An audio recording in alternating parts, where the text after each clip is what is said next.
ഈശോമിശിഹായ്ക്ക് സ്തുതിയായിരിക്കട്ടെ. ഞാൻ brother Shaiju Adappally, Ernakulam saint Mary's prayer മിനിസ്ട്രിയിൽ നിന്ന്. വയലാർ രാമവർമ്മയുടെ പ്രശസ്തമായ കവിതയിലെ വരികൾ ഷെയർ ചെയ്യുകയാണ്. അച്ഛനുറങ്ങിക്കിടക്കുന്നു നിശ്ചലം, നിശബ്ദത പോലും അന്നു നിശബ്ദമായി. അച്ഛനുറങ്ങിക്കിടക്കുന്നു നിശ്ചലം, നിശബ്ദത പോലും അന്നു നിശബ്ദമായി. വന്നവർ നാലുകെട്ടിൽ തങ്ങി നിന്നുപോയി ഞാൻ തിരികൾ മാതിരി.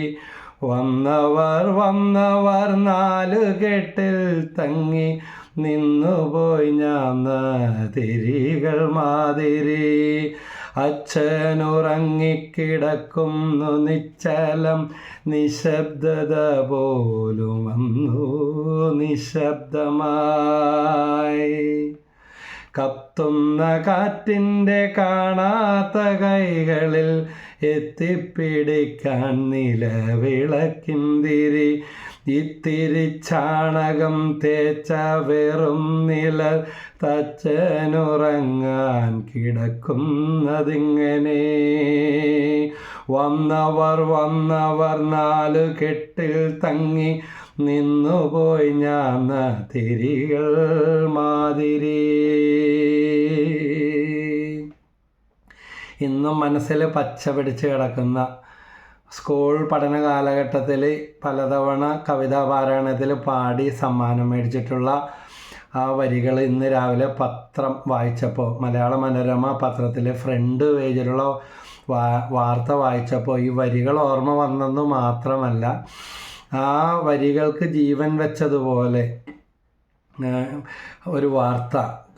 മുട്ടിയിട്ടും തുറക്കാത്ത വാതിലിന് മുൻപിൽ മുറ്റത്തിറങ്ങി അച്ഛൻ മടങ്ങി. 80 വയസ്സായ അപ്പൻ തോമസും അദ്ദേഹത്തിൻ്റെ ഭാര്യ റോസ്ലിയും ഇതാ അനാഥ മന്ദിരത്തിൽ കിടന്ന് പനി പിടിച്ച് ഈ അപ്പൻ മരിച്ചു.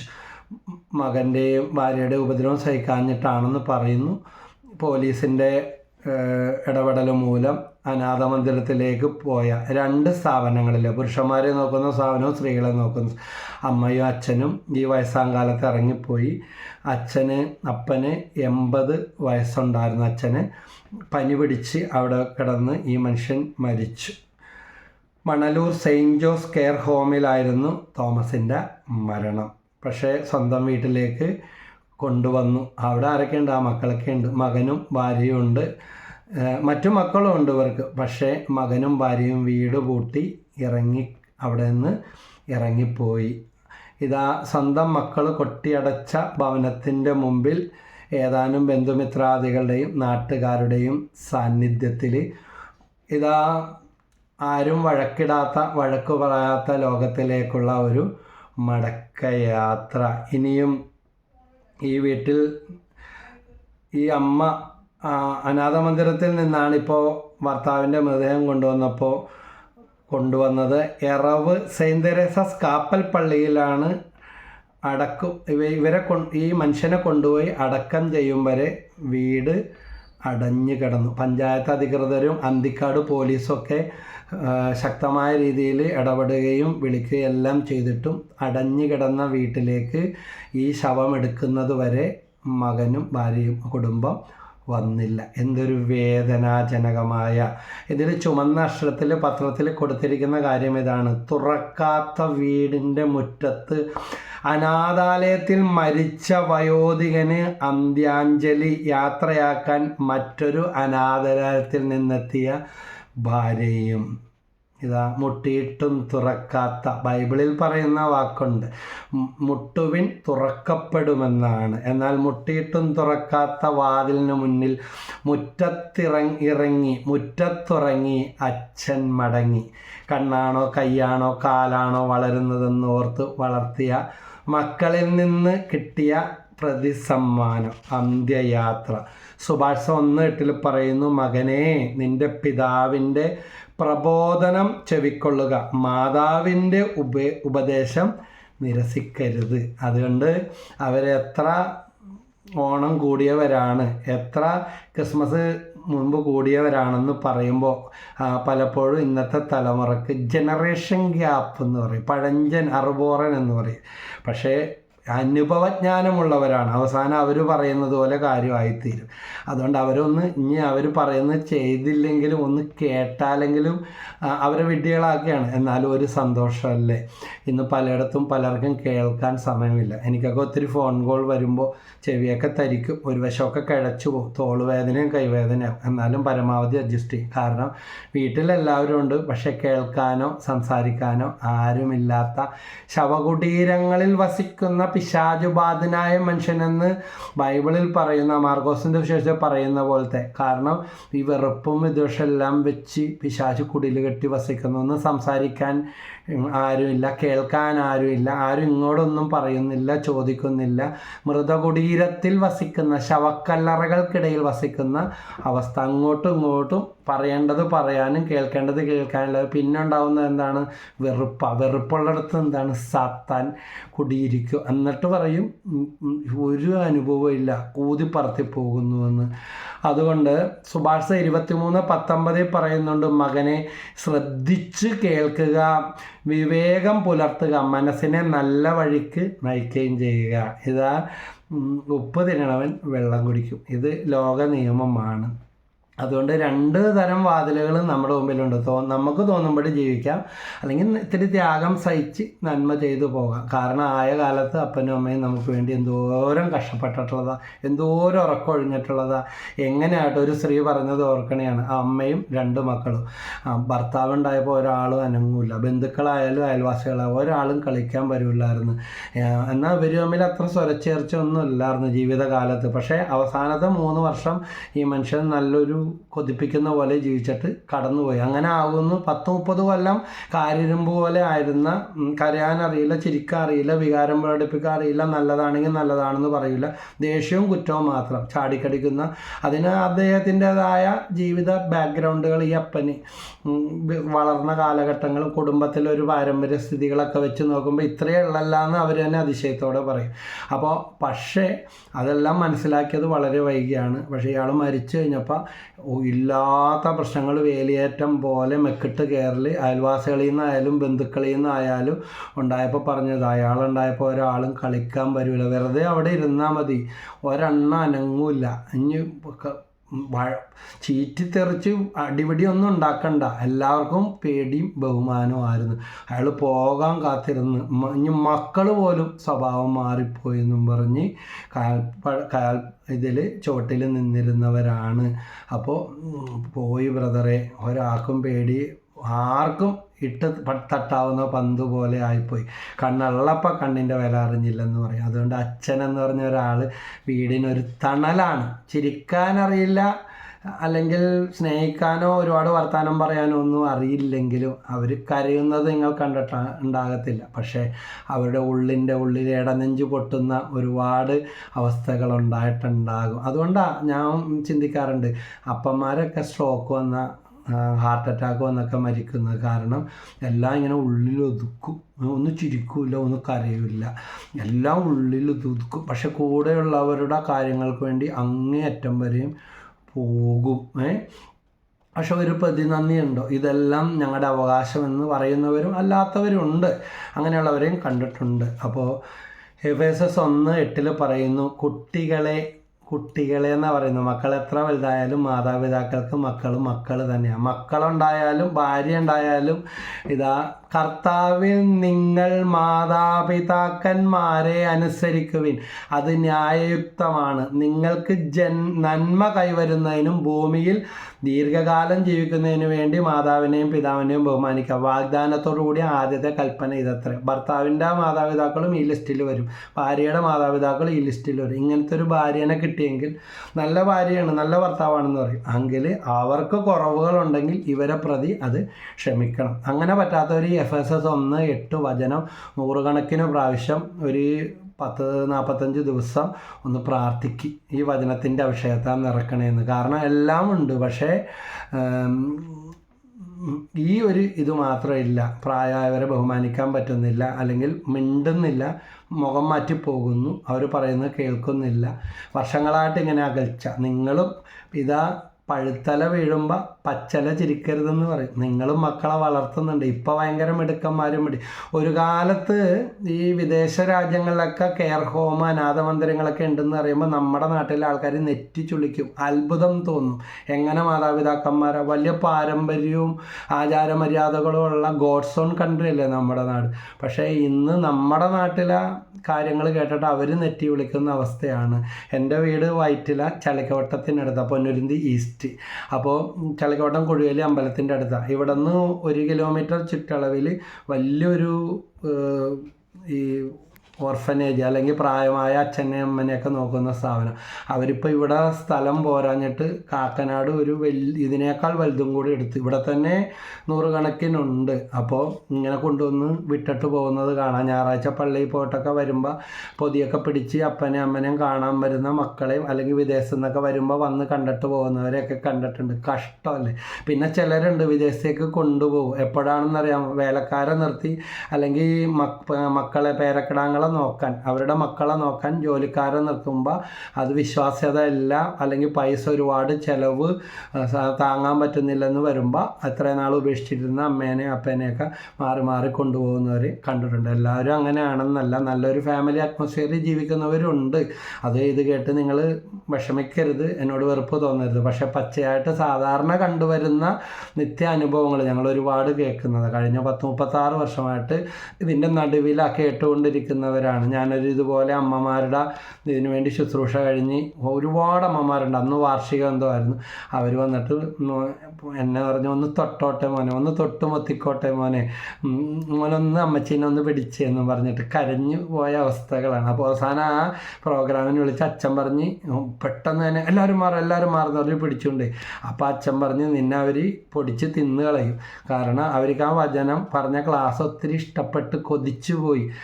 ഇവരോടൊന്നും ആരും സഹിഷ്ണുതയും സ്നേഹവും കാണിക്കില്ല. ഇനി സ്ഥാപനങ്ങളിലാണെങ്കിൽ ഒരുപാട് പേരില്ലേ, എല്ലാവരും കേൾക്കാനും നോക്കാനും ചിലപ്പോൾ പറ്റൂലല്ലോ. നോക്കണുണ്ട് പരമാവധി നല്ലതായിട്ട്.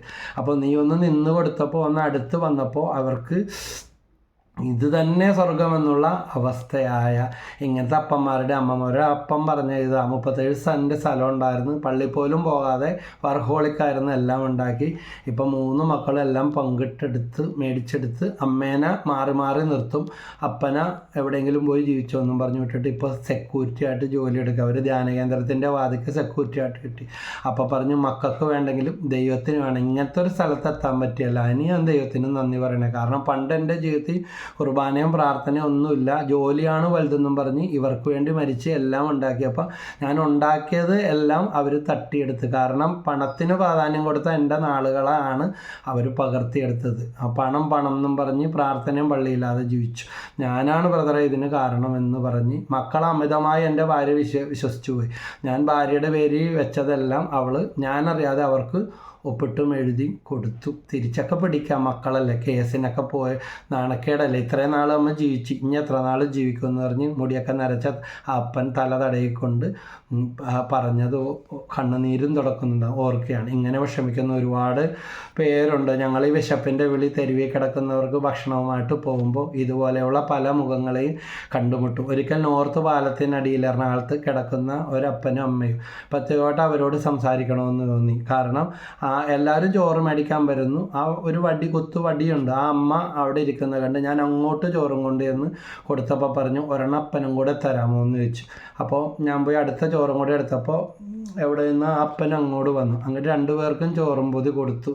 അപ്പോൾ ഞാൻ ചോദിച്ചു ആരും ഇല്ലേ എന്ന് ചോദിച്ചപ്പോൾ നിങ്ങളുടെയൊക്കെ പോലെ തന്നെ എല്ലാവരും ഉണ്ട്, പക്ഷേ മക്കളുണ്ട്, ആർക്കും വേണ്ട. ഈ മോൻ വിചാരിക്കും ആ മോളുണ്ടല്ലോ, ആ മോൾ വിചാരിക്കും മറ്റേ മോനുണ്ടല്ലോ. അങ്ങനെ കയ്യിലുള്ളതെല്ലാം കൊടുത്തപ്പോൾ ഇനി ഞങ്ങൾക്ക് മരിക്കണ വരെ ജീവിക്കണ്ടേ, ഇവരൊക്കെ മാറി മാറി നോക്കും തരും എന്നൊക്കെ വിചാരിച്ചു. പക്ഷെ സാറേ ഞങ്ങൾ കേസിനും വഴക്കിനൊന്നും പോയില്ല. ഞങ്ങൾ പതിയെ ഇറങ്ങേണ്ടി വന്നു, ഇറങ്ങിക്കൊടുത്തു. ഇന്നിങ്ങനെ ഇതുപോലെ കടത്തിണ്ണകളിലും പാലത്തിനടിയിലും കിട്ടുന്ന വരാന്തകളിലൊക്കെ കിടന്നുറങ്ങും. കിട്ടുന്നതും തരുന്നതും കൈ നീട്ടുമ്പോൾ കിട്ടുന്നതൊക്കെ മേടിച്ച് ജീവിച്ചുകൊണ്ടിരിക്കണം. ആ രണ്ടുപേരുടെയും പല്ലുപോയ മോണകളൊക്കെ കുറ്റി പോലെ ഇച്ചിരി പല്ലൊക്കെ ഉള്ളു കാണിച്ച് ചിരിച്ച് രണ്ടുപേരെയും ഞാനിങ്ങനെ പുറകെ പിടിച്ചിട്ട് വന്ന് ഞാൻ ഇങ്ങനെ സംസാരിക്കാറുണ്ട്. ഭക്ഷണം കൊടുക്കുന്നതിലല്ല, തൊണ്ട ഇടറിപ്പോവും. അപ്പോൾ അവരുടെ ആ ഇതൊക്കെ കേൾക്കുമ്പോഴത്തേക്കും കൊണ്ടല്ല, ശരിക്കും ദൈവത്തിൻ്റെ അടുത്ത് നമ്മൾ പോയി നിൽക്കുന്നത് പോലത്തെ അനുഭവമാണ്. അതുപോലെ നമ്മളൊന്ന് അവരെ കേൾക്കുമ്പോൾ അവരുടെ ആ ചിരി എല്ലാ ദുഃഖവും മറന്ന് തങ്ങൾക്ക് ആരെയൊക്കെയോ കിട്ടിയതുപോലത്തെ അവരുടെ ആ കുറച്ച് മിനിറ്റ് കുറച്ച് നേരത്തെ കാര്യമാണെങ്കിലും എല്ലാവരുടെ അടുത്തും പോയി ഇതുപോലെ കുറേ നേരം നിൽക്കണം, കേൾക്കണം, നിങ്ങളെയൊക്കെ ഒന്ന് കേൾപ്പിക്കണം എന്നൊക്കെ ചിലതൊക്കെ ഞാനൊന്ന് ഇടാറുണ്ട്. അപ്പോൾ പറയും എല്ലാവരും ഉണ്ട്, പക്ഷേ ആർക്കും വേണ്ട. കൊല്ലത്തുനിന്ന് വന്ന് എടപ്പള്ളിയിൽ വഴിയരി കിടക്കുന്ന കൊന്തയൊക്കെ ഇട്ട ഒരു ചേട്ടനെ വിളിച്ചുണർത്തി ചോറും പൊതി കൊടുത്തപ്പോൾ ആ ചിരി കണ്ടപ്പോൾ എൻ്റെ മനസ്സലിഞ്ഞു പോയി. ഞാൻ ചേട്ടാ ആരുമില്ലേ, എവിടെ നിന്നാണ്? ഒരു ക്രിസ്ത്യാനിയാണെന്ന് തോന്നി. ജാതി മതമൊന്നും നോക്കിയിട്ടല്ല കേട്ടോ പൊതിച്ചോറ് കൊടുക്കുന്നത്. ഞാൻ പലതവണ രക്തം കൊടുത്ത ആളാണ്. നാൾ മെഡിക്കൽ ട്രസ്റ്റ് ആശുപത്രിയിൽ നിന്ന് ഇതുപോലെ വിളിച്ച ഒരു മുസ്ലിം സഹോദരിക്ക് വേണ്ടിയാണ്. അപ്പോൾ അങ്ങനെ ജാതി മതമൊന്നുമില്ല. നമുക്കുള്ളത് പറ്റാവുന്ന പല കാര്യങ്ങളുണ്ട്. ഇത് കേട്ടുകൊണ്ടിരിക്കുമ്പോൾ ചോറും പൊതിയും മാത്രമല്ല. ഇപ്പം എൻ്റെ മകൻ എല്ലാ 3 മാസം കൂടുമ്പോൾ പരമാവധി ബ്ലഡ് കൊടുക്കുന്ന ഒരു വ്യക്തിയാണ്. ഞാനത് പ്രോത്സാഹിപ്പിക്കും. അവന് 18 വയസ്സായപ്പോൾ തൊട്ട് മഹാരാജാസ് കോളേജിലാണ് പഠിച്ചത്. അവിടെ നിന്ന് ആരംഭിച്ചൊരു ദൗത്യമാണ്. അതിപ്പോഴും ചെയ്യുന്നുണ്ട്. ഞാനും സാധിക്കുന്ന പോലെയൊക്കെ നമ്മൾ ആ സമയത്ത് പക്ക ആണെങ്കിൽ പലതവണ ഇപ്പോൾ 6-7 തവണ കൊടുത്തു. നമുക്കൊക്കെ ചെയ്യാൻ പറ്റിയ, മക്കളോടൊക്കെ പറയാൻ പറ്റിയ കാര്യം. രക്തത്തിന് വേണ്ടിയൊക്കെ ആൾക്കാർ കിടന്ന് ഓടുന്ന ചില ഗ്രൂപ്പുകളൊക്കെ കിട്ടാത്ത ഒരു വിഷമാവസ്ഥകൾ എത്ര വലുതാണെന്നറിയാമോ? അതുകൊണ്ട് നമുക്ക് പല രീതിയിൽ മറ്റുള്ളവരെ ചേർത്ത് നിർത്താൻ സഹായിക്കും. നമ്മുടെ പഴയ ഡ്രസ്സുകളൊക്കെ കൊടുക്കാൻ. അപ്പം നമ്മൾ പറഞ്ഞുകൊണ്ടിരുന്ന വിഷയം ഇതാണ്.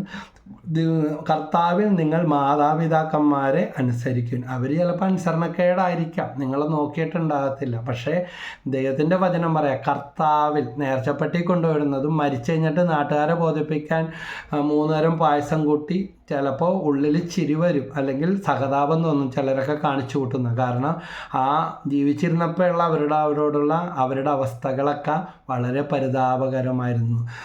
ഇങ്ങനെ മരിക്കുന്നതിന് മുമ്പ് ഒരു ഗ്ലാസ് വെള്ളം പോലും ചോദിച്ചിട്ട് കൊടുക്കാത്ത കഥകൾ കേട്ടിട്ടുണ്ട്. മരിച്ചു പോകുന്നു ഓർത്തില്ല ബദ്രയിന്.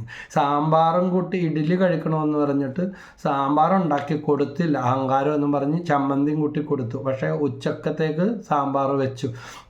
ഇപ്പം സാമ്പാർ ഉണ്ടാക്കുമ്പോൾ കൂട്ടാൻ പറ്റണില്ല. കാരണം ചെയ്യേണ്ടത് ചെയ്തില്ല. ആരും ആകട്ടെ, അച്ഛനായാലും അമ്മയായാലും അതിൻ്റെ പേര് അച്ഛൻ എന്നല്ലേ, അമ്മയെന്നല്ലേ. നമ്മളൊരു അച്ഛനും അമ്മയും ആയിരിക്കാം. ഇനി ചിലരൊക്കെ വീട്ടിൽ കയറി ഒന്നും ചെയ്യാതെ ഇത്രയും വരെ അവർ കഷ്ടപ്പെട്ടു കടമെടുത്ത് വളർത്തി, എന്നിട്ട് ഒന്നും ചെയ്യാത്തവരും വെറുതെ കയറി ഇരിക്കുന്നവരും ഡിപ്രഷൻ അടിപ്പെട്ടവരും. അതിനൊക്കെ മരുന്നും ചികിത്സയൊക്കെ ഉണ്ട്, ധ്യാനമൊക്കെ ഉണ്ട്, കൗൺസിലിംഗ് ഒക്കെ ഉണ്ട്, കുമ്പസാരമൊക്കെ ഉണ്ട്. വിക്ടർ ഫ്രാങ്ക്ലിൻ നിന്ന് മനഃശാസ്ത്രജ്ഞൻ പറയുന്നുണ്ട്, നല്ല കുമ്പസാരം നടത്തിയാൽ തന്നെ മാനസിക രോഗത്തിന് മരുന്ന് കഴിക്കുന്നതിനേക്കാൾ വലിയ, മരുന്ന് വേണ്ടെന്നല്ല, അത്ഭുതകരമായ വ്യത്യാസങ്ങൾ കണ്ടിട്ടുണ്ട് എന്ന് ലോകപ്രശസ്ത മനഃശാസ്ത്രജ്ഞൻ വിക്ടർ ഫ്രാങ്ക്ലിൻ പറഞ്ഞതാണ്. അതുകൊണ്ട് വെറുപ്പും വൈരാഗ്യവും ടെൻഷനും ഡിപ്രഷനൊക്കെ നല്ല പരിധിവരെ ഇതുവഴിയൊക്കെ മാറിപ്പോകും. പിന്നെ എല്ലാം തികഞ്ഞവരാരും ഇല്ല. അച്ഛനായാലും അമ്മയായാലും നമ്മളായാലും ഈ ലോകത്തിലുള്ള എല്ലാവരിലും ഉണ്ട്. അതുകൊണ്ട് അവരെ സ്നേഹിക്കുക, കുറവുകളോടുകൂടെ സ്നേഹിക്കുക. പാപിനിയായ സ്നേഹിയെ എല്ലാവരും കല്ലെറിയാൻ കൊണ്ടുവന്നപ്പോൾ യേശു എൻ്റെ വാക്കുകൾ എന്താണ്? നിങ്ങൾ പാപമില്ലാത്തവൻ കല്ലെറിയട്ടെ. അവളെ വിട്ടാൽ യേശുവിനെ കൊല്ലണം, അതാ അവരുടെ കാഴ്ചപ്പാട്. പക്ഷേ ഇത് കേട്ടതോടെ ഓരോരുത്തരായിട്ട് കല്ലിട്ടിട്ട് പോയി. അവസാനം അവളും യേശുവും മാത്രം. ഈശോ ചോദിച്ചത്, ആരും നിന്നെ കല്ലെറിഞ്ഞില്ല അല്ലെങ്കിൽ വിധിച്ചില്ലേ എന്ന്. ഇതുപോലെ തന്നെയാണ് മോളെ എന്ന് വിളിക്കുന്ന, കൈവെള്ളയിൽ ഉയർത്തുന്ന അവസ്ഥ. പ്രവൃത്തി നോക്കിയിട്ട് ആരെയും സ്നേഹിക്കാൻ പറ്റത്തില്ല. ചിലപ്പോൾ നിങ്ങൾ ചെയ്തു കൊടുക്കുന്നതെല്ലാം അവർക്ക് വായക്ക് രുചിയില്ല. അത് അവരുടെ കുറ്റമല്ല, നിങ്ങളുടെയും കുറ്റമല്ല. കുറ്റം മാത്രമോ പറയണ്ട, നല്ലതൊന്നും പറയത്തില്ല. ഈ രുചി എന്നൊക്കെ പറയുന്ന അതിന് ചുറ്റുമുള്ള ഈ സ്വാദിൻ്റെ അറകളുണ്ട്. പ്രായമൊക്കെ ആകുമ്പോൾ അതെല്ലാം പണ്ടത്തെ പോലെ പ്രവർത്തിക്കത്തില്ല. പ്രത്യേകിച്ച് കുടിയും വലിയും ലഹരിയൊക്കെ ഉള്ളവരാണെങ്കിൽ പറയാനുമില്ല. അതൊക്കെ നശിച്ചു പോയിട്ടുണ്ടാവും. അപ്പോൾ അതിന് നിങ്ങളുടെ കറിയുടെ, നിങ്ങളുടെ രുചിക്കുറവിൻ്റെ പ്രശ്നമല്ല. അതൊന്നും തലയെ കയറ്റണ്ട. അവരെക്കാൾ വിവരക്കേട് നമ്മൾ കാണിക്കല്ലേ എന്ന്. അപ്പോൾ ഇത് ഒത്തിരി വിഷമങ്ങൾ ഇങ്ങനെ കഥകൾ കേൾക്കുന്നത് കൊണ്ടാണ്. അതുകൊണ്ട് ഇത്രയും പെട്ടെന്ന് മരിച്ചു പോകുന്നു ഓർത്തില്ല ബ്രദറെ, ഇത്രയും കൂടി നല്ലോണം നോക്കാമായിരുന്നു ബ്രദറെ എന്ന് പറയുന്നവരും ഇതുപോലെ ഇവിടെ വന്നും ഈ ശുശ്രൂഷയിൽ കൂടെയൊക്കെ മീഡിയയിൽ കൂടെയൊക്കെ കേട്ടിട്ട്, ബ്രദറെ ഇതൊക്കെ കേട്ടതും കൂടിയതും ഭയങ്കര ഭാഗ്യമായിപ്പോയി, അല്ലെങ്കിൽ വല്ല പ്രാന്തും പിടിച്ചാനെ. കാരണം എന്നോട് ഇങ്ങനെ കാണിക്കുന്നതിന് ഞാനും പറ്റുന്ന പോലെ കിടപ്പ് രോഗിനോട് പോലും പ്രതികാരവും വാശിയും കാണിച്ചുകൊണ്ടിരുന്നവരുണ്ട്. അതുകൊണ്ട് കുറ്റബോധം ഇല്ലാതെ പിന്നെയുള്ള നാളുകൾ നല്ലോണം നോക്കിയിട്ട് യാത്രയാക്കാൻ പറ്റി, ഇല്ലെങ്കിൽ തലക്ക് ഭ്രാന്ത് പിടിച്ചു പോകാനെ. ഇതൊക്കെ ഇപ്പോഴല്ലേ മനസ്സിലായത്. ഇതൊന്നും ഞങ്ങളോട് ആരും ചിലപ്പോൾ ഞങ്ങളെ പേടിച്ചിട്ടായിരിക്കാം, അല്ലെങ്കിൽ അവർക്ക് എന്ത് കാര്യമൊന്നും പറഞ്ഞു തന്നിട്ടില്ല. അപ്പോൾ ബ്രദറിൻ്റെ ഈ ശുശ്രൂഷയിൽ ഞങ്ങൾക്ക് ഉപകാരപ്പെട്ടെന്ന് പറയുന്നവരും ധാരാളം വരുന്നുണ്ട്. അതുകൊണ്ട് നിങ്ങളുടെ കമൻസൊക്കെ അയക്കണം കേട്ടോ. മാതാപിതാക്കളെ നിങ്ങൾ നല്ലോണം നോക്കിയിട്ടുണ്ടെങ്കിൽ ഒത്തിരി നന്ദി. അല്ലെങ്കിൽ ഇതുവരെ നോക്കിയിട്ടില്ലെങ്കിൽ ഇനി അതിന് പരിഹാരം ചെയ്യാൻ സാധിക്കും. കഴിഞ്ഞ ദിവസം ന്യൂസിലൻഡിൽ നിന്ന് ഒരു സഹോദരൻ വിളിച്ചു പറഞ്ഞ എൻ്റെ ശുശ്രൂഷയിൽ ദൈവം വചനം കേട്ട് മാനസാന്തരപ്പെട്ട് തല്ലിപ്പൊളിക്കുന്ന, അടിച്ചു പൊളിക്കുന്ന, തകർത്തെറിയുന്ന, മാതാപിതാക്കളെ ഉപദ്രവിക്കുന്ന ചെറുപ്പക്കാരനാണ്. അമ്മയാണ് കെട്ടിവലിച്ച് കണ്ണീരോടെ ഇവിടെ കൊണ്ടുവന്നത്. പക്ഷേ പിന്നെ തന്നെ വരാൻ തുടങ്ങി. വചനമൊക്കെ കേട്ട് ധ്യാനമൊക്കെ കൂടി ദൈവം വഴിയൊക്കെ ഒരുക്കി വിദേശത്തായി. ഇപ്പോൾ പറയാം അപ്പനെല്ലാം കൊണ്ടുപോയി, അവനും ഒരപ്പനായി. അവരൊക്കെ ഒന്ന് പിടിക്കാൻ പഞ്ഞു പോലെ ഇരിക്കണം ബ്രദറെ. പണ്ടൊന്നും ഇതിനൊന്നും ഇങ്ങനെയൊന്നും കാണിച്ചിട്ടില്ല. അവർക്ക് എന്നെ പേടിയും, ഞാൻ അവരെ പേടിപ്പിച്ചാണ് ജീവിച്ചത്. അപ്പോൾ ഇപ്പോൾ കൊതിയായിട്ട് വയ്യ. ഞാൻ ലീവ് എടുത്ത് നിന്ന് നല്ലോണം ഭക്ഷണമൊക്കെ ഉണ്ടാക്കി കൊടുത്ത് അവരെ നോക്കണേണ് ബ്രദറെ. എന്നിട്ട് എനിക്ക് കരച്ചിൽ വന്നു ബ്രദറെ എന്നും പറഞ്ഞ് എനിക്ക് മെസ്സേജ് ഇട്ടതാണ്. ഞാൻ ഇവരെ പണ്ട് എന്തോരം വിഷമിപ്പിച്ചിട്ടുണ്ടെന്നും പറഞ്ഞിട്ട്. അപ്പോൾ അതാണ്, തിരിച്ചറിവുണ്ടാകണം, മാറ്റം ഉണ്ടാകണം, മാനസാന്തരം ഉണ്ടാകണം. ഉപേക്ഷ എന്ന പാപമുണ്ട്. പലരും പറയും ഞാൻ അത് ചെയ്യുന്നു ഇത് ചെയ്യുന്നു, ചോറ് കൊടുക്കുന്നു, വിശപ്പിൻ്റെ വിളി കൊടുക്കുന്നു, പള്ളി പോകുന്നു, ഖുർആൻ സ്വീകരിക്കുന്നു, അങ്ങനെ നേർച്ചയിടുന്നു, അതൊക്കെ ശരി. പക്ഷേ ഈ സോദോം ഗൊമോറയുടെ പാപം എന്താണെന്നാ എസെക്കിയേൽ 16:49 പറയുന്നുണ്ട്. നിൻ്റെ സഹോദരിയായ സോദോമിൻ്റെ തെറ്റിതായിരുന്നു, പ്രൗഢിയും ഭക്ഷ്യസമൃദ്ധിയും സമാധാനവും സ്വസ്ഥതയും ഉണ്ടായിട്ടും അവളും അവളുടെ പുത്രിമാരും നിർധനരെയും അഗതികളെയും തുണച്ചില്ല. അതായത് ഇത് നമ്മുടെ വീട്ടിൽ തന്നെ ഉണ്ട്. പണ്ടത്തെ പോലെ വരുമാനമില്ല, അല്ലെങ്കിൽ പെൻഷൻ പോലും ഇല്ല, കണ്ണും കണ്ടൂടാ, കാതും കേട്ടൂടാ, അല്ലെങ്കിൽ നിക്ഷേപങ്ങളൊന്നുമില്ല, നല്ലതൊന്നും പറയൂല, ഉറക്കവുമില്ല. നമ്മളൊന്നും ഉറക്കമില്ലാതെ 2 ദിവസം കടന്നു പോട്ടെ, നമ്മുടെ സ്ഥിതി എന്തായിരിക്കും? ഇത് രോഗം കാരണം, സ്വസ്ഥത ഇല്ലാത്ത കാരണമോ, അല്ലെങ്കിൽ ആയ സമയത്ത് നല്ലതൊന്നും വേണ്ടതുപോലെ ചെയ്യാൻ പറ്റാതെ അതിൻ്റെ കുറ്റബോധം അവർക്കുണ്ടാകാം. നമ്മളും ഇത് കണ്ട് പാഠം പഠിക്കണം. ആ ഗതിയിലേക്ക് പോകരുത്. അവരെ നല്ലോണം നോക്കുക. കാരണം അവരിൽ യേശുവുണ്ട്. ബൈബിളിലുണ്ട്. മത്തായി സുവിശേഷം 25-ാം അധ്യായത്തിൽ 40-ാമത്തെ വാക്യത്തിൽ പറയും, ഈ ചെറിയവരിൽ ഒരുവന് ചെയ്തു കൊടുത്തപ്പോൾ എനിക്ക് തന്നെയാണ് ചെയ്തത്. അതുകൊണ്ട് പ്രായമായ അപ്പനിൽ, അമ്മയിൽ, രോഗിയിൽ, വേദനിക്കുന്നവരിൽ, മുറിവേറ്റവരിൽ ആരുണ്ട്? യേശുണ്ട്. നമ്മളെ മുറിപ്പെടുത്തുന്നവരായിരിക്കാം, അല്ലെങ്കിൽ അവർ സ്വയം മുറിപ്പെടുത്തുന്നവരായിരിക്കാം. മുറിവേറ്റവരിൽ, ഒരു അപകടം പറ്റി അല്ലെങ്കിൽ പരിക്ക് പറ്റി മുറിവ് വരുന്നത് മാത്രമല്ല, മനസ്സിൻ്റെ മുറിവ് എല്ലാം ഇതിൽ പെടും. വചന ഇരുതല വാളാണ്. നഗ്നരിൽ എന്ന് പറഞ്ഞാൽ വരപ്രസാദം നഷ്ടപ്പെട്ടവരാണ് അവർ. അങ്ങനെയുള്ളവരുണ്ടായേക്കാം. അപ്പോഴും സീരിയൽ അങ്ങനെ വന്ന് പറയുന്നവരുണ്ട്. പ്രായമായിട്ടും ഒരു പ്രാർത്ഥനയില്ല, ഒരു കുമ്പസാരമില്ല. ഇവർക്ക് ചെയ്യുന്നതിലും ഭേദം പല വഴി കിടക്കണവർ. അങ്ങനെയല്ല. ആദ്യം അവരെയാണ് നോക്കേണ്ടത്. അവരെ മരിക്കുന്നതിന് മുമ്പെങ്കിലും മാനസാന്തരപ്പെടുത്തിയ ദൈവം ക്ഷമിച്ച് നമ്മൾ വെച്ചുകൊണ്ടിരിക്കുന്ന കണക്ക് മാത്രം ഉണ്ടാകാം. അതുകൊണ്ട് നമുക്ക് നമ്മളെ ശരിയാക്കാൻ പറ്റണില്ല, പിന്നെ ഇവരുടെ പാപത്തിൻ്റെ കണക്ക് പറഞ്ഞുകൊണ്ടിരിക്കാൻ നമ്മൾ ആരാണ്? അതുകൊണ്ട് ലാസറിൻ്റെയും ധനവാൻ്റെ ഉപമയിൽ, ധനവാൻ്റെ മേശയിൽ നിന്ന് വീണിരുന്നവ കൊണ്ട് വിശപ്പടക്കാൻ അവൻ ആഗ്രഹിച്ചു. നായ്ക്കൾ വന്ന് അവൻ്റെ വ്രണങ്ങൾ നക്കിയിരുന്നു. ആ ദരിദ്രൻ മരിച്ചു. ഈ ദരിദ്രൻ നമ്മുടെ വീട്ടിലുണ്ട്. വേലക്കാരോ അല്ലെങ്കിൽ ജോലിക്കാരോ അല്ല. ഇതാ വരപ്രസാദം നഷ്ടപ്പെട്ട, അല്ലെങ്കിൽ ഇപ്പോൾ പണ്ടത്തെ പോലെ വരുമാനം ഇല്ലാത്ത, കിട്ടിയതെല്ലാം ബുദ്ധിയും വിവേകവും കാണിക്കാതെ മാറ്റി വെക്കാതെ എല്ലാവർക്കും കൊടുത്തു കഴിഞ്ഞ അപ്പനാകാം, അമ്മയാകാം, അമ്മായിയപ്പനാകാം, അമ്മായിയമ്മയാകാം. അവരെയും വിട്ട് കളയാനായിട്ട് നിവൃത്തിയില്ല. റൂത്തിൻ്റെ നവോമിയുടെയും കഥ ബൈബിളിലുണ്ട്. തൻ്റെ അമ്മായിയമ്മയുടെ കൂടെ നിന്ന ശുശ്രൂഷിച്ച നവോമിക്ക് ദൈവം കൊടുത്ത, മരുമകളായ നവോമിക്ക് ദൈവം കൊടുത്ത അനുഗ്രഹം. അതുപോലെ തോബിത്തിൻ്റെ പുസ്തകത്തിൽ കാണുന്നുണ്ട്, ഒരു വിവാഹിതക്ക് കൊടുക്കുന്ന ഉപദേശം, നിൻ്റെ ഭർത്താവിൻ്റെ മാതാപിതാക്കന്മാരെ ബഹുമാനിക്കണം, അവരാണ് ഇനി നിൻ്റെ മാതാപിതാക്കളെന്ന്. അതുകൊണ്ട് പിന്നെ ഇങ്ങനെയൊക്കെ പലതും പറഞ്ഞിട്ടുണ്ടെന്ന് പറയും. അതുകൊണ്ട് പ്രിയപ്പെട്ടവരെ, അവസരങ്ങൾ എപ്പോഴും കിട്ടണമെന്നില്ല. പിന്നീട് കുറ്റബോധത്തിലും പലരുടെയും മുട്ടുവേദന പുറംവേന, തേയ്മാനം. അവർ ഇത്രയും ആയപ്പോഴാണ് ഇപ്പം കുറ്റബോധം, ബ്ലോക്കും രോഗവും വേദനയും ഒക്കെ ആക്കി ടെസ്റ്റ് ചെയ്തിട്ടും കണ്ടുപിടിക്കുന്നില്ല. അതുകൊണ്ട് വേണ്ടതുപോലെ ചെയ്യാത്തുള്ള കുറ്റബോധങ്ങൾ ഇനിയെങ്കിലും നമുക്ക് മാറ്റിയെടുത്ത് ജീവിച്ചിരിപ്പുണ്ടെങ്കിൽ കരുണ കാണിക്കാം, ഒന്ന് വിളിക്കാം, ഒന്ന് പോയി കാണുമ്പോഴും ചിലപ്പോൾ നോട്ടമൊക്കെ കണ്ടാൽ നിങ്ങൾക്ക് പേടിയാവും, അല്ലെ കുത്തുവാക്കായിരിക്കാം. ഈശോയെ കാണുന്നതായിട്ട് കണ്ടാൽ മതി.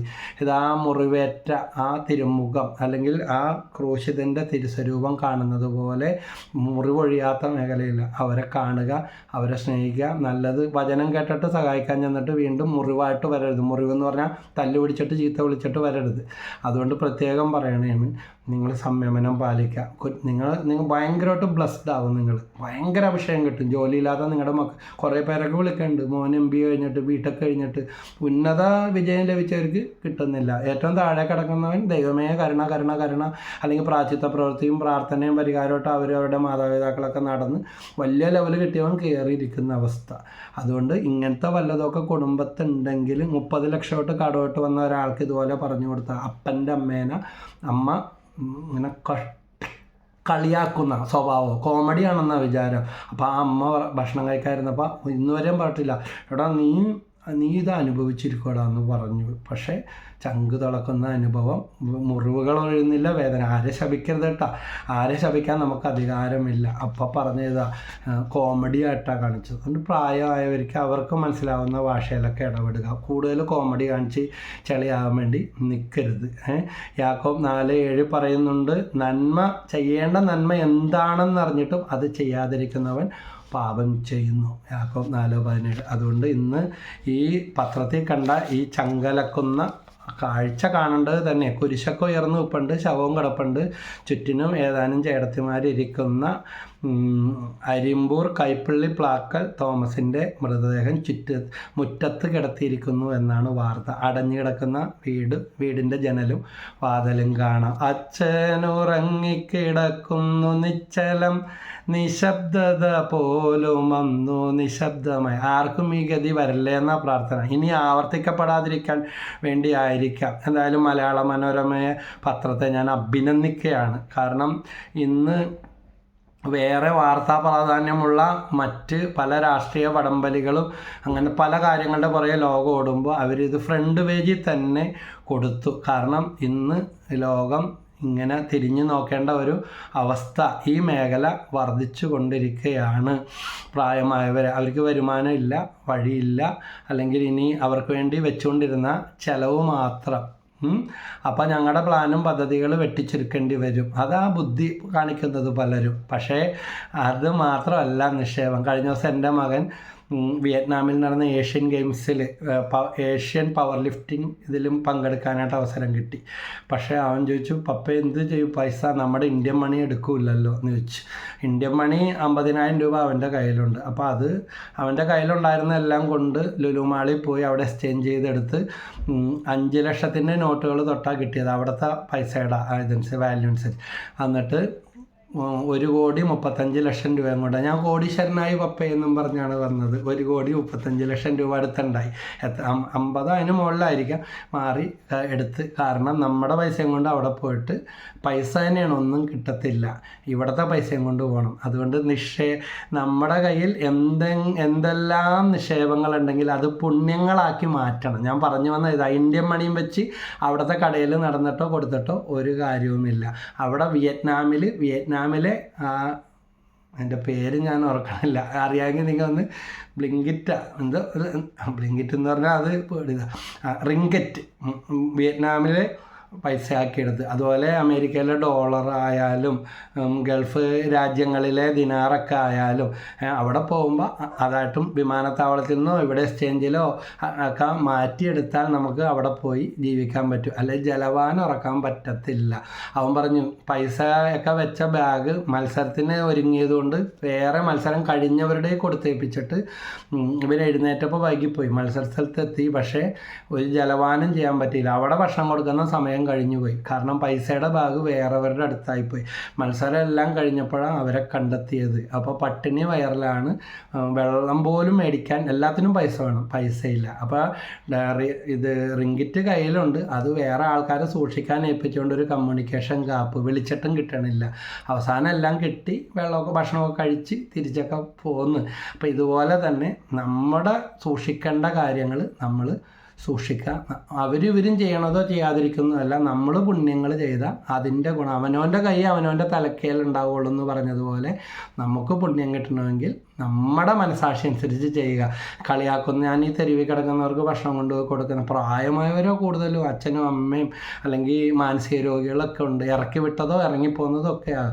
ചിലർ പറയും നാട് നന്നാക്കാൻ ഇറങ്ങിയേക്കാണ്, വേറെ പണിയില്ലേ എന്ന് പറയും. അല്ലെങ്കിൽ ചിലർ ചോദിക്കും എന്തിനാ അതിൻ്റെ ഫോട്ടോ വീഡിയോ ഒക്കെ പിടിക്കുന്നു. ഇതിപ്പോൾ പത്രത്തിൽ കൊടുത്തിരിക്കുന്ന ഇത് ഞാൻ വെട്ടിയെടുത്തു. ഈ ഫോട്ടോ കാണുമ്പോൾ ഇത് വായിക്കുന്നതിനേക്കാൾ അച്ഛൻ്റെ ശവം കിടക്കുന്നു, വീട് പൂട്ടിയിട്ടിരിക്കുന്നു, എല്ലാവരും കണ്ണീരിങ്ങനെ പൊടി. വാർത്ത മുഴുവൻ വായിക്കേണ്ട, ഹെഡിങ് വായിച്ചപ്പോൾ തന്നെ സംഭവം എന്നതാണെന്ന് മനസ്സിലായി. അപ്പോൾ തെരുവിൽ ഇങ്ങനെ ഭക്ഷണം കൊടുക്കുന്നത് ഞങ്ങൾക്ക് കൊതിയൊന്നും ഉണ്ടായിട്ടല്ല ഇടുന്നത്. ഒന്നുകിൽ ഉണ്ണുന്നവൻ അറിയില്ലെങ്കിൽ വിളമ്പണവൻ അറിയണമെന്ന്, ആരും അറിയാതെ കൊടുക്കണമെന്ന് ആഗ്രഹം. ആരും അറിയാതെ ഇരുന്നാൽ ആരും ഇതിനെ സഹായിക്കത്തില്ലല്ലോ. അന്നേ ഇത് അവസാനിപ്പിക്കേണ്ടി വന്നാണ്. അപ്പോൾ കഴിഞ്ഞ 6-7 വർഷമായിട്ട് ഇത് നിലനിർത്തി പോരുന്നത് ദൈവത്തിൽ വിശ്വാസം ഇല്ല എന്നല്ല, ഇത് കണ്ടിട്ട് മറ്റുള്ളവർക്ക് പ്രചോദനമായി തീരും. അതുപോലെ ചിലർക്ക് ഒരു ധ്യാനം കൂടുന്നതിനേക്കാൾ എഫക്റ്റാണ്, അവരുടെ കാര്യങ്ങൾ ചോദിച്ചറിയുന്നവരുണ്ട്, അത് കണ്ടു മനസ്സിലാക്കുന്നവരുണ്ട്. ഇങ്ങനെയും മനുഷ്യർ ഇക്കാലത്ത് വഴിയിൽ കിടക്കുന്നവരും തെരുവ് കഴിയുന്നവരും ഉണ്ടോ? അപ്പോൾ നമ്മുടെ സ്ഥിതി എത്രയോ ദൈവത്തിൻ്റെ മേന്മയാണ്, മെച്ചമാണെന്ന് ചിന്തിക്കുന്നവരും ഉണ്ട്. അപ്പോൾ ഇത് തരുന്നവർ അറിയണം. നമ്മൾ അവരിൽ നിന്ന് ജന്മദിനമോ ആണ്ടോ അടിയന്തരമോ എന്നൊക്കെ പറഞ്ഞിട്ട് സെയിൻറ്റ് മേരീസ് പേമൻസ്ട്രീ ജാസച്ചാൻ കിച്ചനും എറണാകുളം ജനമൈത്രി പോലീസിൻ്റെ മോറൽ സപ്പോർട്ട് അവരും പറ്റുമ്പോൾ നമ്മുടെ കൂടെ വരും.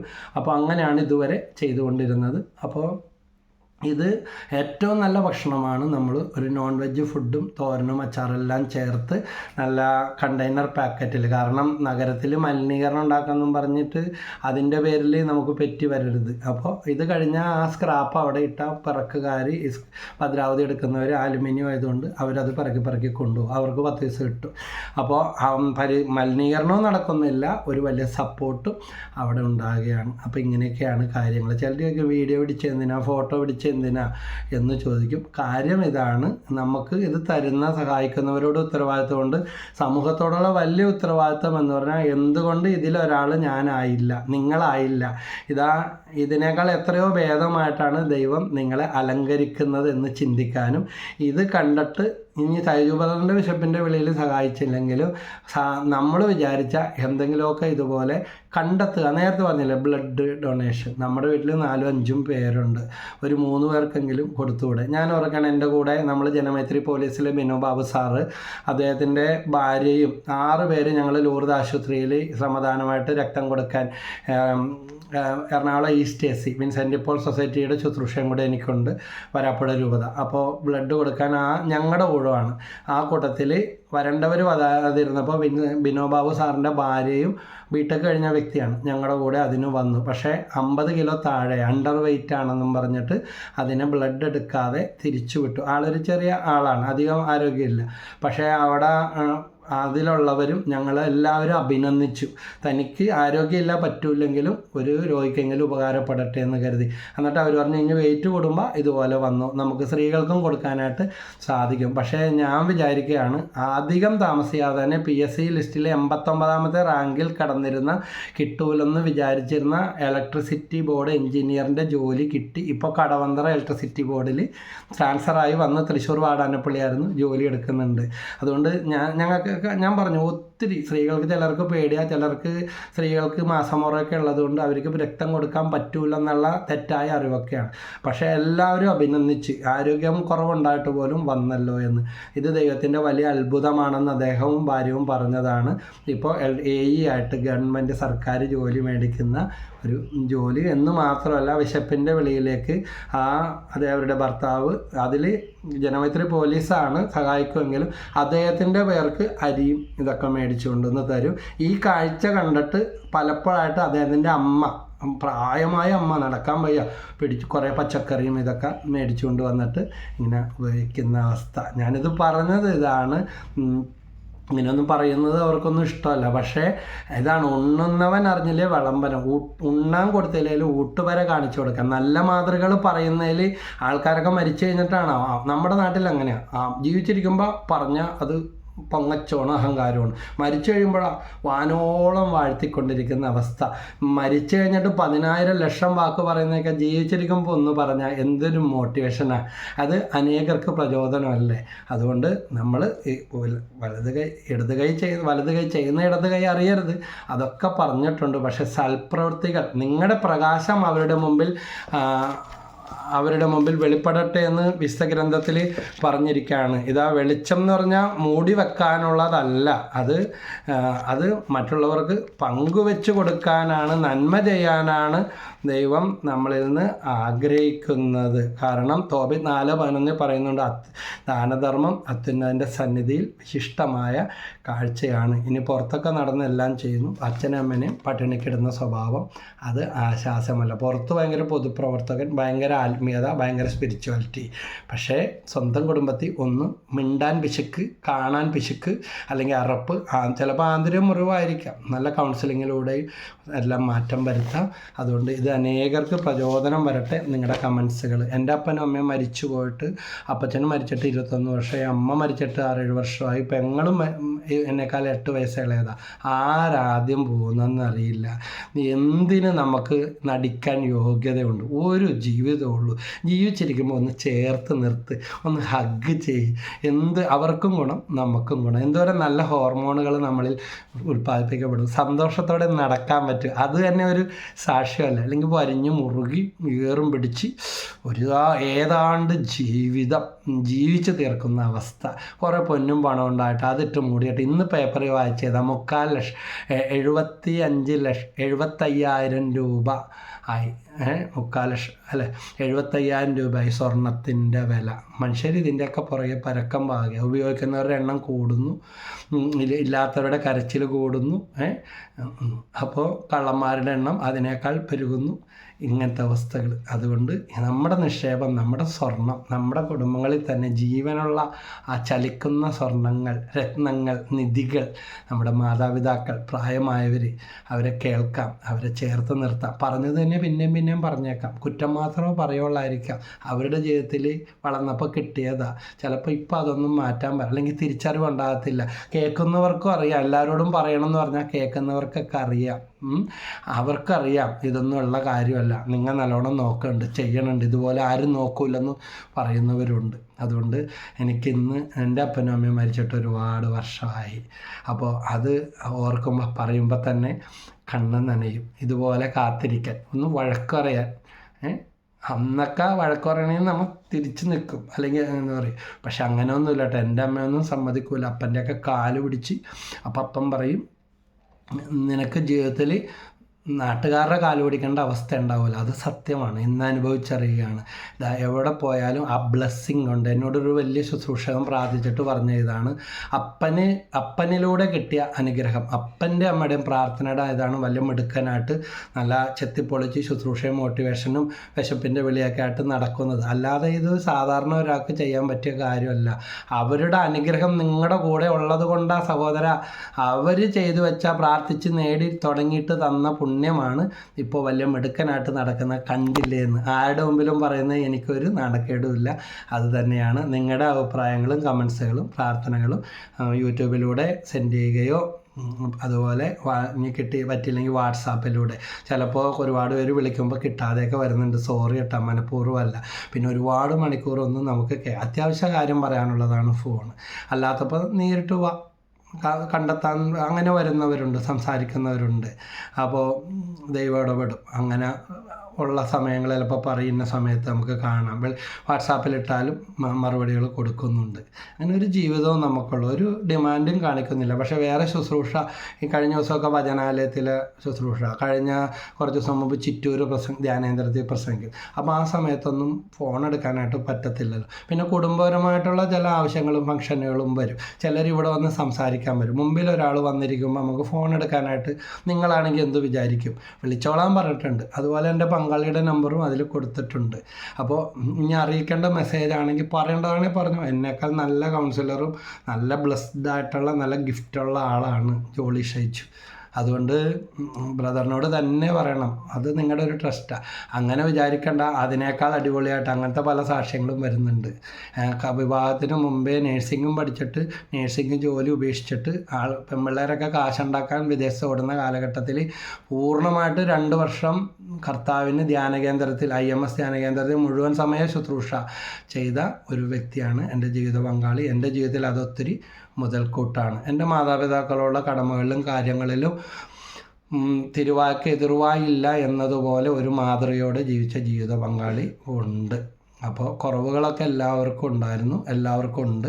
പക്ഷേ മാതാപിതാക്കളനുസരിച്ച് 5 വർഷക്കാലം കുടുംബ വീട്ടിൽ നിൽക്കണമെന്ന് പറഞ്ഞു. ജോലിക്കൊന്നും പോകണ്ട, കൊച്ചുങ്ങളെ ആദ്യം നോക്ക്, അല്ലാതെ ജോലിക്ക് പോയി വരുമ്പോൾ കൊച്ചുങ്ങളുടെ കാര്യം പോകാവും എന്ന് എല്ലാം മാതാപിതാക്കൾ പറഞ്ഞ കാര്യങ്ങൾ അന്ന് ഉൾക്കൊള്ളാൻ പ്രയാസമാണെങ്കിലും അതെല്ലാം അനുസരിച്ച് പോയി. അതിൻ്റെ അനുഗ്രഹം ദൈവം ഇന്ന് ഞങ്ങൾക്ക് തന്നുകൊണ്ടിരിക്കുന്നുണ്ട്. എനിക്ക് നിങ്ങളോടും പറയാനുള്ള ഇതാണ്. അപ്പം തന്നെ റിസൾട്ട് കിട്ടുന്നില്ല, മനസ്സിലാകുന്നില്ല എങ്കിലും ചില കാര്യങ്ങൾ നമുക്ക് വൈകിയേ അറിയത്തുള്ളൂ. തീർച്ചയായിട്ടും ദൈവത്തിൻ്റെ വാഗ്ദാനങ്ങൾ നിറവേറുക തന്നെ ചെയ്യും. ദൈവം എല്ലാവരെയും അനുഗ്രഹിക്കട്ടെ. ഈശോ മിശിഹായ്ക്ക് സ്തുതിയായിരിക്കട്ടെ. സബ്സ്ക്രൈബ് ചെയ്തിട്ടില്ലാത്തവർ സബ്സ്ക്രൈബ് ചെയ്താൽ തുടർന്നുള്ള വീഡിയോകൾ നിങ്ങൾക്ക് കിട്ടുന്നതാണ്. ഇതിനകം 1500ഓളം വീഡിയോകൾ, ഏകദേശം 1500ഓളം വീഡിയോകളും 10400ഓളം സബ്സ്ക്രൈബേഴ്സും ഒക്കെ ഉണ്ട്. ബിഷപ്പിൻ്റെ വിളിയിൽ നിങ്ങളുടെ നിങ്ങൾ ഷെയർ ചെയ്യുന്നത്, അതിലൂടെ ഈ യൂട്യൂബ് ചാനലിലൂടെയുള്ള ചെറിയ വരുമാനങ്ങളും നമ്മുടെ സുവിശേഷ ഈ സെയിൻറ്റ് മേരീസ് പ്രേമശിയുടെ ശുശ്രൂഷ പാലാരട്ടം YMCAയിൽ എല്ലാ 2ാം ശനിയാഴ്ചയും 4ാം ശനിയാഴ്ച, അപ്പോൾ അതിൻ്റെ ചിലവിലേക്കും അതുപോലെ ബിഷപ്പിൻ്റെ വിളി ശുശ്രൂഷ ഇതെല്ലാം പറഞ്ഞിട്ട് വീട് വെക്കാൻ കാശും ചോദിച്ചു.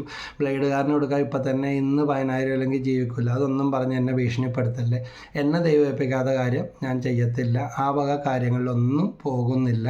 പ്രാർത്ഥിച്ച് കിട്ടിയ ബോധ്യമനുസരിച്ച് ബിഷപ്പിൻ്റെ വിളി ശുശ്രൂഷയും ഈ സെയിൻറ്റ് മേരീസ് പ്രേമശ്രീയുടെ ആ കൂട്ടായ്മയുണ്ട്. വചനപ്രഘോഷണം ദൗത്യങ്ങൾ കുടുംബസമേതം ചെയ്യുന്നു. മിച്ചമായിട്ട് വരുമ്പോൾ അരിയൊക്കെ ഉള്ളപ്പോൾ അത് അറിയാവുന്ന പരിചയം, നമുക്ക് അറിയാത്ത കാര്യങ്ങൾ കയറി ഇടപെടരുതല്ലോ. ഇവിടെ വെള്ളിയാഴ്ച മധ്യസ്ഥ പ്രാർത്ഥനയ്ക്ക് വരുന്നവരും അറിയാവുന്നവരും ഉണ്ട്. തീരെ അവശതയുള്ളവർക്ക് പങ്കുവെച്ച് കൊടുത്ത് മുന്നോട്ട് പോകുന്നു. ഇത് കൊടുത്തിട്ട് വിളിച്ചു പറയുന്നതല്ല, അല്ലെങ്കിൽ നിങ്ങൾ ഈ ബ്രദർ എന്താ ചെയ്യണമെന്ന് ചോദിക്കുമല്ലോ. ഇങ്ങനെയൊക്കെയാണ് ചെയ്യുന്നത്. 10 പാക്കറ്റെങ്കിൽ 10 പാക്കറ്റ്, 50 പാക്കറ്റെങ്കിൽ 50 പാക്കറ്റ്, 150 പാക്കറ്റെങ്കിൽ 150 പാക്കറ്റ്, ഒരു 200-250 പാക്കറ്റും കൊണ്ട് എറണാകുളത്തോട്ട് ചെന്നാൽ നല്ല സുഖമായിട്ടത് കാലിയാക്കി ഇങ്ങോട്ട് തിരിച്ചു പോരാം. അത്രയും 250-300ഓളം പേര് ഇങ്ങനെ കറങ്ങിയടിച്ച് വഴിയിലും തെരുവിലൊക്കെ ഭക്ഷണം കിട്ടാതെയും വിശന്ന് കിടക്കുന്നവരും രോഗികളായിട്ടവരുണ്ട്. അപ്പോൾ ഇതൊക്കെയാണ് ചെയ്തുകൊണ്ടിരിക്കുന്നത്. അതുകൊണ്ട് ഇല്ലാത്ത അങ്ങനത്തെ കാര്യങ്ങൾ ആലോചിച്ച് വളച്ച് തിരിച്ച് ആരും വിളിക്കേണ്ട. ഇതിൽ കൂടെ തന്നെ പറയുന്നത് എന്താണെന്നാ, പറഞ്ഞു തൊണ്ടയിലെ വെള്ളം പറ്റും. നമ്മൾ അങ്ങനത്തെ ഒരു മിഷൻ ചെയ്യുന്നില്ല. ഇപ്പോൾ ബ്രദർ മാരിയോ ജോസഫൊക്കെ വീട് വെക്കണം എന്നാൽ ആ ബ്രദറിൻ്റെ നമ്പറാണ്. ഇതിലോട്ടൊന്നും നമ്മൾ പോകുന്നില്ല.